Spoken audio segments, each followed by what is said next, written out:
Halo, perkenalkan nama saya Priscilla Angelina Ananda Repunya dengan NIM D1A022259. Pada saat ini saya akan menjelaskan tentang apa itu diskresi dan apa itu Fraser-Mason, lalu apakah korelasi antara Fraser-Mason dan diskresi tersebut. Oke, kita mulai daripada tahap yang pertama, itu kita mulai dari pengertian dari Fraser-Mason dan juga diskresi. Oke, Fraser-Mason merupakan suatu pengertian yang diambil dari bahasa Jerman yang pada intinya itu merupakan kebebasan atau kebijakan-kebebasan yang diberikan kepada pihak berwenang untuk mengambil sebuah keputusan dalam hal-hal yang tengah dihadapinya.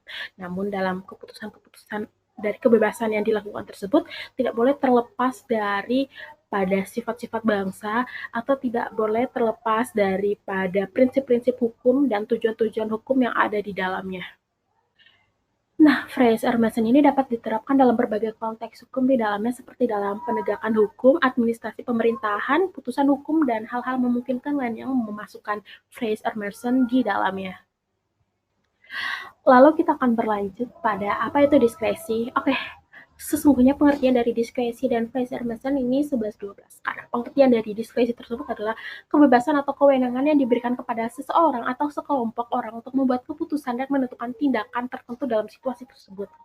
Orang yang memiliki diskresi memiliki kemampuan untuk menggunakan pertimbangan-pertimbangan di dalamnya untuk memutuskan langkah apa yang harus diambil di dalamnya. Namun, diskresi tersebut dapat diterapkan dalam berbagai konsep, misalnya hukum administrasi pemerintahan, penegakan hukum, dan lain-lain. Namun, pada pada kenyataannya, diskresi ini dalam penegakannya juga harus melihat kepentingan-kepentingan di dalamnya. Misalnya, untuk penggunaannya tersebut harus terjalan dengan prinsip-prinsip hukum yang ada di dalamnya.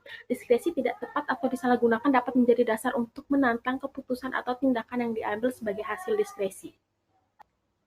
Setelah mendengar penjelasan mengenai diskresi dan Fraser-Mason, kita dapat menyimpulkan sebuah korelasi yang terjadi di antara keduanya bahwa Fraser-Mason dan diskresi itu memiliki korelasi yang timbul karena adanya persamaan, yaitu kebebasan yang muncul atau kebijakan kebebasan yang muncul dan dilakukan oleh pemerintah atau pihak-pihak berwenang di dalamnya. Namun kebebasan ini tidak terlepas daripada kepentingan-kepentingan prinsip-prinsip hukum yang berlaku di dalamnya. Oleh karena itu muncullah korelasi antara kedua belah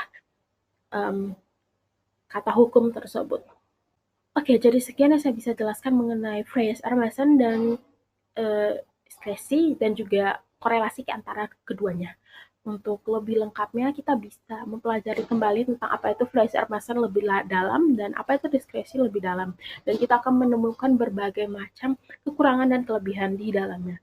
Oke, sekian saya, Priscilla Angelina Yonanda Repunya dengan NIM D1A02259, pamit undur diri. Sampai ketemu di video-video selanjutnya.